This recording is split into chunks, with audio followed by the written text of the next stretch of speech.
여러분 반갑습니다. JJ 리더입니다. 금일 2022년 4월 11일장이 마감이 됐습니다. 자, 오늘 우리 시장 코스닥 시장이 음봉이 좀 길어지면서 21선을 이탈을 했죠. 조금 안 좋아지는 모습으로 마감이 됐고요. 반면에 코스피 시장은 양봉을 좀 뽑아주는 모습인데 빠르게 21선을 좀 회복해주지 않는 모습이기 때문에 한 3거래일 정도 만들어진 캔들의 저점이 또 이탈이 나온다면 아래쪽으로 전저점을 또 확인을 하러 갈 가능성도 있습니다. 그래서 지금 시장의 분위기는 그렇게 좋지는 않은 모습으로 좀 마감이 되고 있습니다. 자, 미국 시장 같은 경우도 나스닥이 이 금리 인상과 긴축에 대한 부분이 계속 좀 우려감이 확산이 되면서 나스닥의 하락이 좀 깊었죠. 다우는 좀 선방을 하는 모습이었는데 어쨌든 이 금리 인상과 긴축에 대한 부분이 결국에는 시장에 계속 부각이 되면서 시장의 발목을 잡는 상황이 좀 만들어지고 있습니다. 자, 이 부분에 대해서는 제가 과거에 시황 분석을 해드릴 때도 말씀을 드렸지만 5월 달이 가까우면 올수록 이 긴축과 금리 인상에 대한 부분이 시장을 좀 하락 압력을 줄 가능성이 있다라는 말씀을 좀 드렸었죠. 그런 모습으로 좀 진행이 되고 있고요. 자, 그로 인해서 미국 나스닥 기술주들의 급락이 좀 있었고, 우리 시장 같은 경우도 역시나 이 성장주, 기술주 관련한 종목들의 하락이 좀 깊었던 시장으로 좀 마감이 됐습니다. 카카오 같은 경우와 뭐 2차전지 배터리 소재, 그리고 게임 관련주들의 낙폭이 좀 컸던 걸로 그런 이유가 있었기 때문이라고 생각할 수가 있을 것 같아요. 자, 바로 오늘 시장 특징주 살펴보고 시장 좀 보도록 하겠습니다. 자, 저는 오늘 매매를 좀 하질 않았어요. 시장의 종목들이 그렇게 제 기준에 부합하는 모습들도 보여주질 못했고, 또 좋은 종목의 출현도 거의 없었습니다. 사실 오늘 매매할 만한 종목은 GS 글로벌 한 종목이라고밖에 저는 생각이 안 되고요. 그나마 이 종목을 좀 장 초반에 이런 이제 시가갭 자리를 주면은 공략을 해보려고 보고 있었는데 이 자리까지 떨어지질 않아서 이 종목이 매수가 안 돼서 장 초반에 좀 수익을 내질 못했습니다. 그 위에서 좀 반등이 나왔죠. 자, 몸통 저항 라인이 이 지지 라인이 2,780원 정도 되는데 이게 2,315원인가요? 그 정도까지 좀 떨어졌던 것 같더라고요. 자, 이 자리죠. 자, 2,815원이죠. 2,815원까지 떨어지고 반등을 해주면서 이 종목을 좀 매매를 못했어요. 자, 일봉상 모양은 굉장히 좋습니다. 자, 이런 모통자리, 꼬리자리 깔끔하게 돌파가 나오는 모습이고 52주 신고가로 들어갔죠. 그리고 거래대금 뭐 거의 2,500억 이상 터지면서 아주 준수한 모습으로 잘 상승이 나왔습니다. 그래서 이 종목이 내일 움직임 좀 잘 봐야 될 종목으로 보이고요. 재료도 나쁘지 않았어요. 이 러시아 석탄 수입 금지 이슈로 인해서 움직인 종목이고 관련해서 이 GS 글로벌과 KPF 그리고 넥스트 BT 정도가 움직였는데 GS 글로벌이 대장주로 움직였기 때문에 이 종목을 좀 살펴보면 좋을 것 같습니다. 자, 분봉상 움직임은 조금은 지저분했어요. 이 자리 이제 돌파할 때도 이렇게 이제 꼬리자리 돌파 이후에 이렇게 아래쪽으로 깊게 흔들고 또다시 상승이 나왔지만 음봉으로 길게 또 거래 터트리면서 이런 장대 음봉으로 만들어졌기 때문에 거래까지 터지고 이런 데서 아마 대응하신 분들이 있었다면은 물량을 털렸을 가능성이 좀 있다라고 봅니다. 물론 잘 버텨서 수익을 내신 분도 있겠지만 그렇게 대응하기 쉬운 종목은 아니었던 것 같아요. 저는 이 자리 이제 돌파 나올 때 좀 보고 있었는데 돌파할 때 이 돌파봉의 몸통이 너무 짧아서 저는 대응을 안 했어요. 근데 만약에 대응했다면은 딱 좋았겠죠. 여기서 수익 잘 냈었을 것 같아요. 근데 시장도 굉장히 안 좋았고 종목의 움직임도 제 기준에는 그렇게 부합하는 아주 강하게 부합하는 모습은 아니었기 때문에 대응을 하질 않았는데 상한가 잘 들어가더라고요. 그래서 조금은 아쉬웠습니다. 자, 이 종목이 오늘 시장 대장주였고 이 종목밖에 사실 볼만한 종목은 없던 것 같아요. 자, KPF가 2등주라고 말씀을 드렸죠. 근데 이등주지만은 모습이 썩 좋지 않습니다. 윗꼬리 달리는 앞에 캔들도 있었고 52주 신고가로 들어가는 모습이지만 거래대금도 터졌지만 이렇게 윗꼬리 달린 모습은 뭐 거의 최악이라고 봅니다. 그래서 이 종목을 좀 참고하는 정도 보면 좋을 것 같습니다. 자, 그리고 일동홀딩스 좀 보도록 하겠습니다. 자, 일동홀딩스가 이런 전고점 자리 뚫으면서 또 신고가로 들어갔습니다. 굉장히 좋은 모습이죠. 오늘 장대 양봉이 좀 뽑아져 나왔고 이 종목도 이제 52주 신고가죠. 그런데 2차 파동 구간까지 다 나온 자리고 또 바닥권 대비 지금 거의 만 원대에서 3만 2천 원대까지 상승이 나왔기 때문에 3배가 넘게 상승이 나왔습니다. 그래서 이 종목은 이런 자리에서 대응하는 건 굉장히 리스키하기 때문에 그냥 참고하는 정도 보면 좋을 것 같고요. 가장 좋았던 자리는 사실 이 자리였죠. 여기서 이제 종가 베팅 자리를 이렇게 줬습니다. 기가 막힌 종가 베팅 모양이었고, 대응을 했다면 뭐 이틀간에 걸쳐서 수익을 엄청나게 줬었을 종목이기 때문에 좋은 결과가 있었을 것 같아요. 근데 저는 이 종목을 체크를 하지 못해서 이 종목을 대응을 하진 못했습니다. 그래서 어쨌든 조가 베팅 자리는 줬고 상승 자리는 기가 막히게 나왔기 때문에 만약에 대응하신 분들이 있다라면 수익 잘 내셨을 거라고 보고요. 수익 축하드립니다.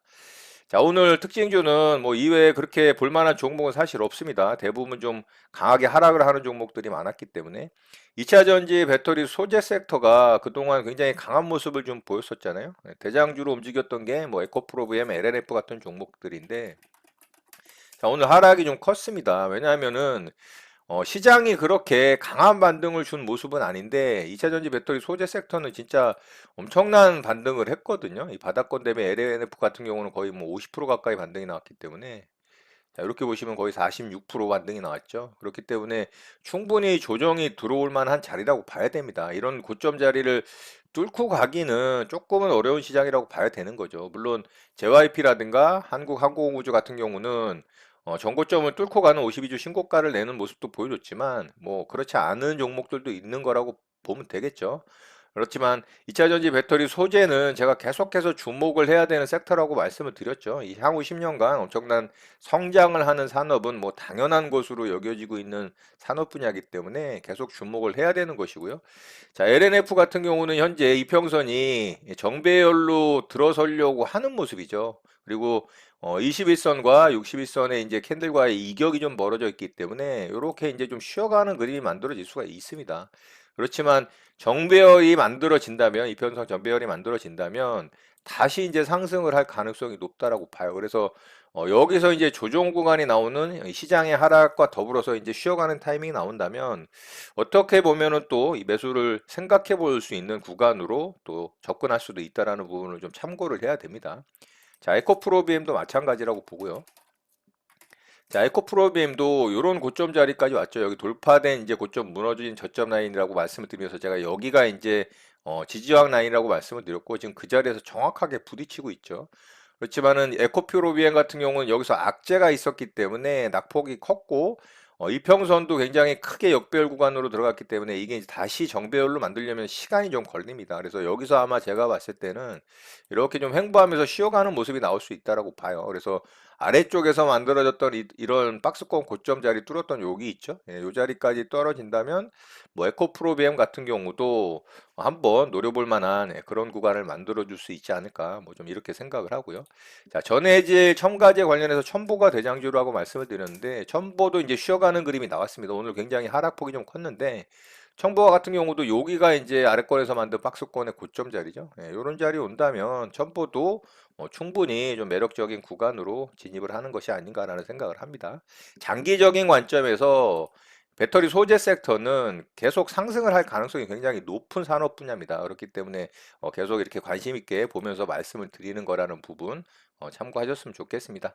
자, 오늘 특징주 이렇게 마치도록 하고요. 바로 시장 좀 보도록 하겠습니다. 자, 우리 시장은 결국에는 코스피 시장은 양봉을 좀 만들어주긴 했지만 21선을 회복을 못하고 있어요. 그리고 양봉 캔들이긴 하지만 가격상으로는 이제 하락을 했죠. 그래서 마이너스로 이제 마크가 됐기 때문에 그렇게 좋은 모습은 아닙니다. 거래 대금도 보시면 계속 줄어들고 있죠. 그러니까 봉의 길이에 대해서 제가 말씀을 드렸는데 캔들의 길이에 대해서 캔들의 길이가 몸통이 짧은 이유는 시장 참여자들이 계속해서 시장에 대한 관망 세를 유지를 하고 있고 눈치를 보는 상황이기 때문에 이런 모습이라는 말씀을 드렸어요. 빨리 21선을 회복을 하지 못하고 5일선을 회복을 하지 못한다면 이렇게 하락이 나올 수가 있습니다. 푹 한번 이렇게 음봉으로 좀 빠지게 되면 또다시 이제 저점을 위협하는 저점을 테스트해야 되는 상황이 벌어질 수가 있습니다. 이제 그런 여러 가지 요소들이 계속해서 좀 나올 거라고 봐야 돼요. 왜냐하면 내일 또 미국 소비자 물가지수 발표가 예정이 돼 있습니다. 자, 시장의 어떤 예상치는 전년 동기 대비 거의 8%가 넘어갈 것으로 예상을 하고 있거든요. 그렇다면은 그렇게 어쨌든 예상치에 부합하는 8%의 상승이 나온다면 시장에서는 어쨌든 이 강력한 긴축과 금리 인상에 대한 부분을 계속해서 더 강하게 밀어붙일 가능성이 있어요. 자, 그렇게 된다면 조금 더 하락을 할 수 있는 여지가 이제 만들어질 수가 있다라는 거죠. 자, 반면에 이제 코스닥 시장은 조금 낮죠. 아직까지 코스닥 시장은 이 돌파된 박스권의 고점 자리까지는 훼손을 하지 않았고, 뭐 조금 더 하락을 한다고 해도 좀 버텨줄 수 있는 힘은 있습니다. 그래서 915, 920포인트짜리 제가 지지를 하고 반등을 해주면 좋을 것 같다라는 말씀을 드렸고, 조금 더 하락을 한다 하더라도 이렇게 이제 하락하다가 수평을 만들 것으로 예상이 되는 61선의 지지력도 또 있기 때문에 아직까지 이제 코스닥 시장이 코스피 시장에 비해서는 조금 여유가 있죠. 그렇지만 코스닥도 어느 순간 매물이 쏟아지면 이런 식으로 떨어집니다. 이런 식으로. 여기서도 이제 이렇게 떨어졌죠. 그리고 여기서도 이제 이렇게 떨어지기 때문에 예, 시장의 어떤 기대치에 못 미치는 상황이라든가 시장의 분위기가 갑자기 좀 안 좋아지는 상황이라든가 이런 상황이 만들어졌을 때 수급적으로 조금 안 좋은 모습을 보이면 순간적으로 또 코스닥도 급락이 떨어질 수 있기 때문에 안심할 수는 없습니다. 그렇지만 여기서 이제 만약에 지지를 해주고 반등에 성공을 한다면 다시금 상승 N자로 이렇게 이제 올라갈 수 있는 자리가 만들어진다는 거죠. 그래서 이렇게 이제 단기 상승 추세가 만들어질 수 있는 가능성이 생기는 겁니다. 이제 이렇게 되기를 저도 개인적으로 바라는데 만약에 그렇지 못하고 이 자리를 이탈을 하게 되면 단기 이제 또 이렇게 이제 하락이 되는 거죠. 이렇게 버티다가 이런 식으로 빠지면 이제 역행자로 빠지는 거죠.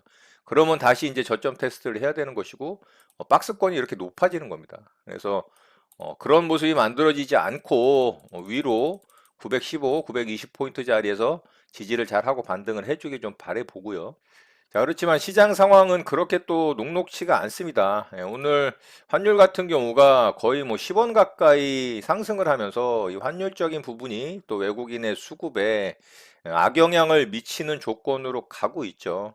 이 환율이 이렇게 상승한 이유는 미 연준이 금리를 한 번에 0.5포인트를 올리는 빅샷을 단행할 것이라는 우려가 이제 확산이 되고 있는 부분이기도 하고요. 또 내일 소비자 물가 발표가 예정이 돼 있기 때문에 아까 말씀드렸다시피 전년 동월 대비 8%대 이상 폭등할 것으로 예상을 하고 있기 때문에 그런 기조를 더 강화시킬 가능성이 높다라는 거죠. 그런 것 때문에 오늘 이제 또 환율이 급등을 했고 그것은 또 외국인의 수급이 좋지 않은 영향을 미칠 것으로 분위기를 만들어 가기 때문에 여지없이 오늘 또 외국인의 매도세가 나왔죠 시장에. 그래서 외국인의 수급이 들어오지 못할 수밖에 없는 들어올 수 없는 상황을 자꾸 만들어가는 이 시장의 분위기 때문에 코스피 시장이 확실히 더 영향을 받을 수밖에 없습니다. 외국인의 매수 수급은 대부분 우리나라의 이제 대형 우량주 쪽에 많이 영향을 주는 수급이죠. 그렇기 때문에 최근에 이제 코스피 시장이 안 좋은 이유가 바로 이제 그런 부분이기도 한 거죠.